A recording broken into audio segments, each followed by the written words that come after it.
Rafael sempre buscou uma conexão mais profunda com o divino.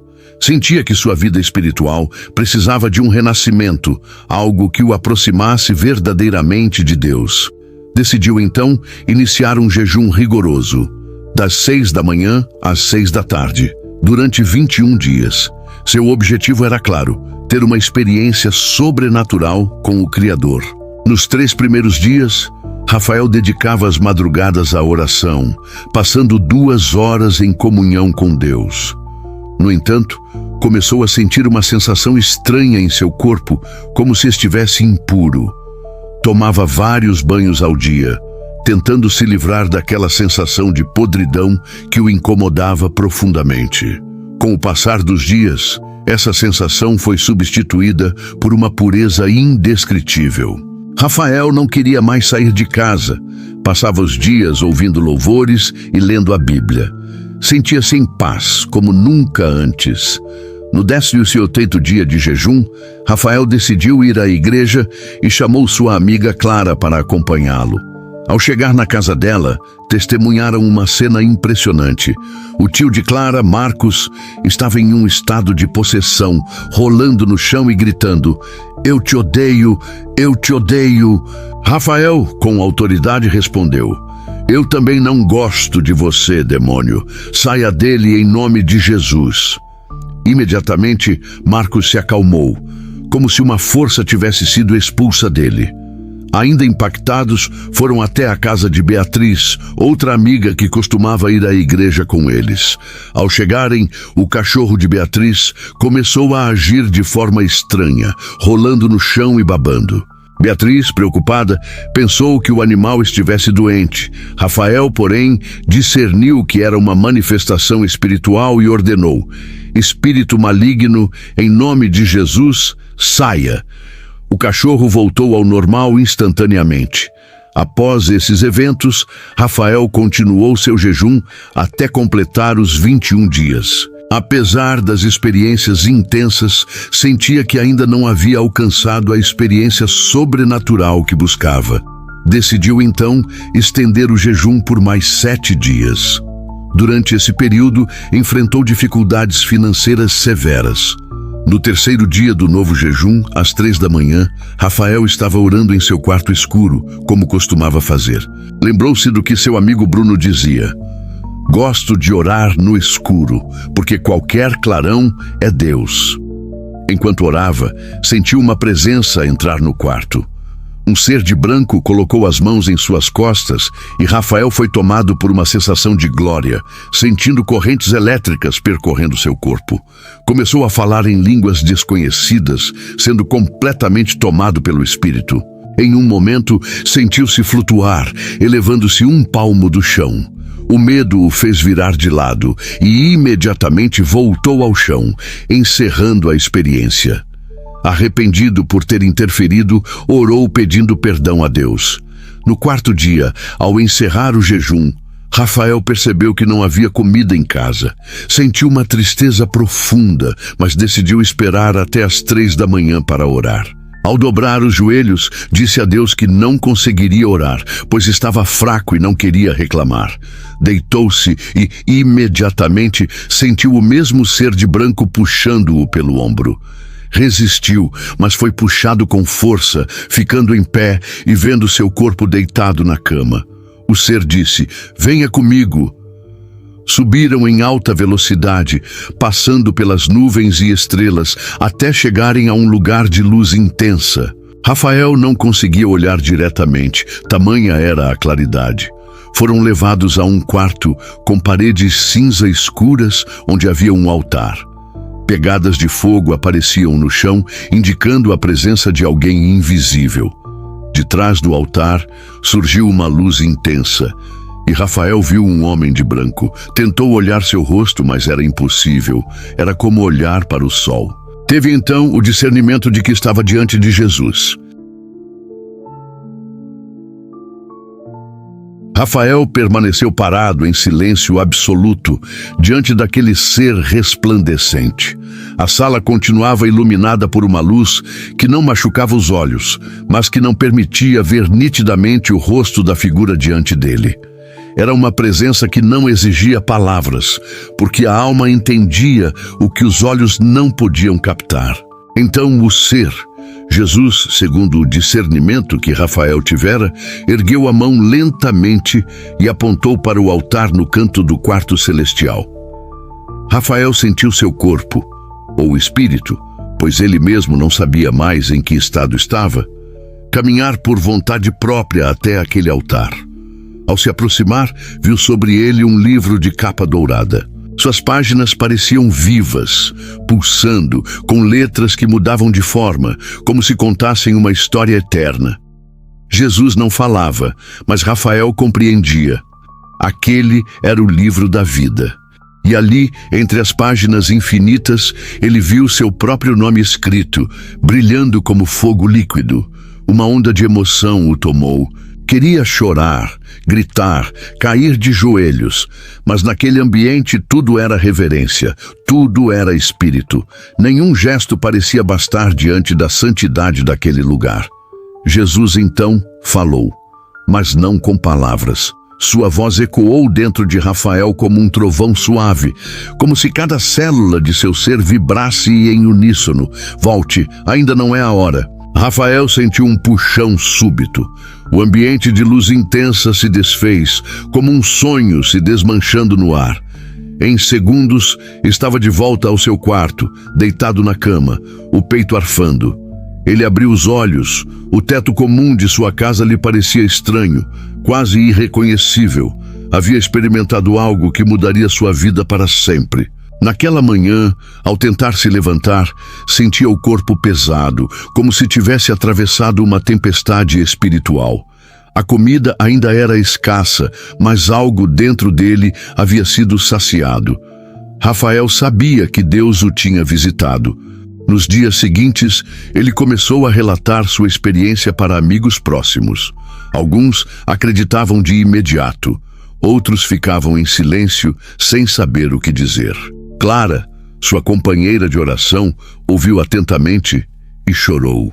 Disse que naquela mesma noite sonhara com um homem de branco, embora não soubesse explicar o que significava. Beatriz, por outro lado, ficou assustada. Rafael, você tem que tomar cuidado. Experiências assim não são comuns. Deus te escolheu, mas isso também atrai guerra espiritual. Rafael sabia disso. Sentia que uma batalha invisível se travava à sua volta. Começou a perceber pequenos sinais. Vultos na periferia do olhar, calafrios repentinos, sonhos perturbadores. Mas ao mesmo tempo, sentia-se fortalecido. Na semana seguinte, durante um culto na igreja, Rafael foi chamado pelo pastor para dar um testemunho. Subiu ao altar e com voz trêmula compartilhou tudo. O jejum, as manifestações, o ser de branco, o livro dourado. Enquanto falava, o ambiente na igreja mudou. Alguns irmãos começaram a chorar, outros oravam em línguas. O poder de Deus se manifestava de forma intensa. Uma senhora no fundo da igreja caiu de joelhos gritando: "Ele é real! Ele é real!" Rafael não buscava reconhecimento. Tudo o que queria era que as pessoas soubessem que Deus era mais acessível do que muitos imaginavam, que a fé verdadeira podia abrir portais invisíveis, que Jesus ainda se manifestava. Após aquele culto, sua vida ganhou uma nova direção. Pessoas começaram a procurá-lo para orações, aconselhamentos, pedidos de ajuda. Ele não se sentia pronto, mas não podia negar o chamado. Clara o acompanhava em visitas a lares com pessoas enfermas. Em uma dessas ocasiões, um jovem que estava em coma havia dias abriu os olhos quando Rafael orou por ele. A mãe do rapaz desabou em lágrimas e a notícia se espalhou rapidamente.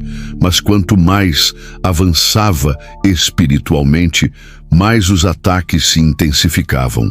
Certa madrugada, Rafael acordou com o som de passos no corredor. Levantou-se devagar, coração acelerado. Ao abrir a porta do quarto, viu sua Bíblia caída no chão, aberta exatamente no Salmo 91. Aquilo não era acaso. Voltou para o quarto e orou durante horas, clamando por proteção. E foi então que ouviu novamente aquela voz familiar, não com ouvidos, mas dentro da alma. Eu estou contigo, não temas.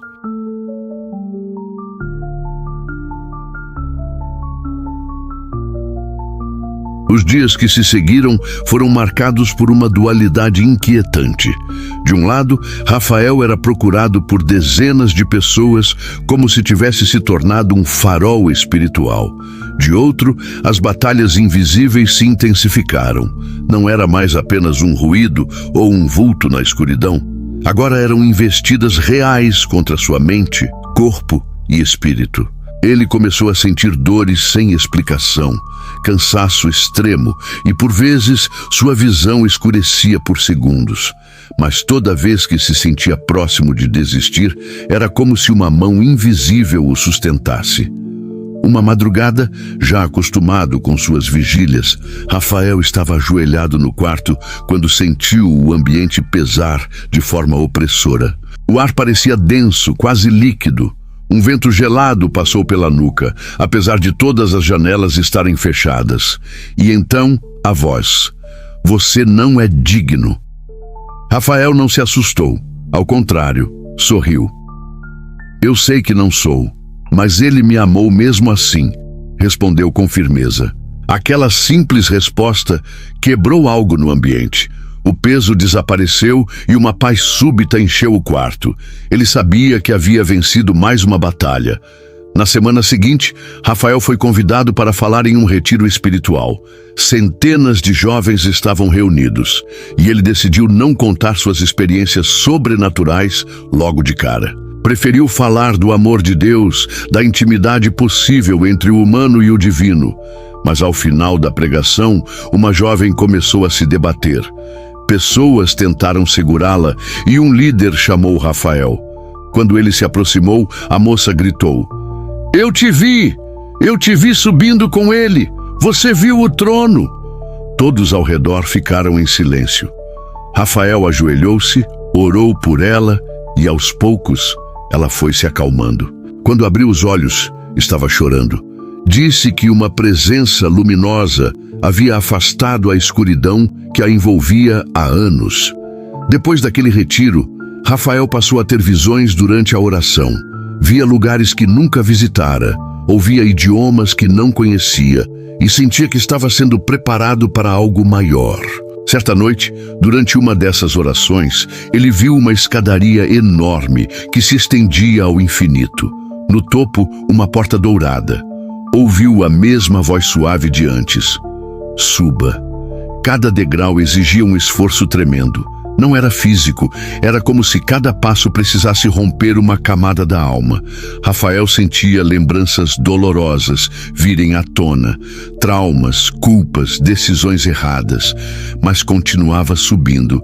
Ao chegar diante da porta, hesitou. Sentia-se pequeno, indigno, mas a porta se abriu sozinha.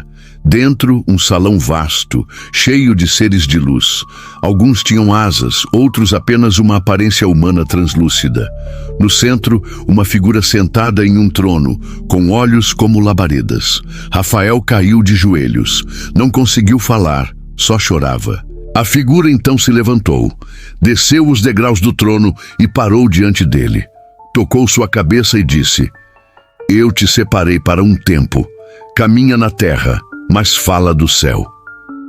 Quando voltou a si, Rafael estava deitado, lágrimas no rosto, o coração disparado. Sentia que havia algo novo dentro dele, uma autoridade espiritual que jamais conhecera.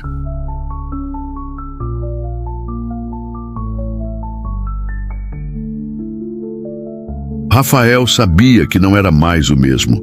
Depois da visão da escadaria e do trono de fogo, algo havia se acendido dentro dele. Não uma chama comum, mas uma que ardia sem consumir, como a sarça diante de Moisés. Porém, com mais luz, vieram sombras mais densas. Rafael passou a ser alvo de perseguições espirituais mais severas. O que antes eram ataques discretos, tornaram-se verdadeiros confrontos. Certa noite acordou com marcas nas costas, como se tivesse sido arranhado por garras invisíveis. Em outra, viu vultos ao redor de sua cama, sussurrando o seu nome, tentando semear medo. Mas Rafael já havia aprendido a guerrear em oração. Enfrentava as trevas com louvor, combatia a dúvida com a palavra, e cada madrugada se tornava campo de batalha e altar de adoração. Um dia, Rafael foi até a casa de Clara, sua amiga e parceira de oração, desde o início da jornada. Ela estava passando por um momento difícil. Seu pai havia sofrido um AVC e estava em coma. Sem hesitar, Rafael entrou no quarto onde o homem estava e segurou sua mão. Senhor, se ainda há propósito, traga-o de volta. Clara chorava, ajoelhada ao lado da cama. E então, algo aconteceu. O monitor cardíaco disparou, o corpo se moveu e lentamente o pai de Clara abriu os olhos. Fraco, mas consciente. Foi um milagre, mais um. Mas Rafael já não contava milagres, ele contava missões.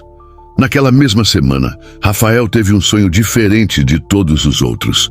Estava em um campo aberto, onde milhares de pessoas olhavam para o céu.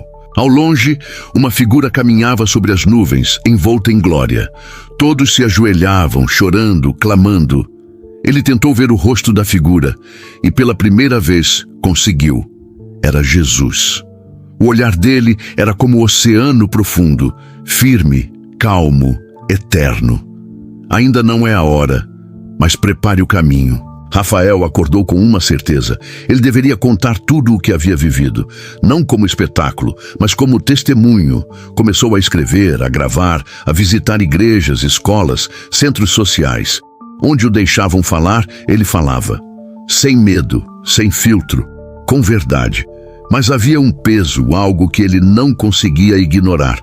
O chamado final ainda não havia se cumprido.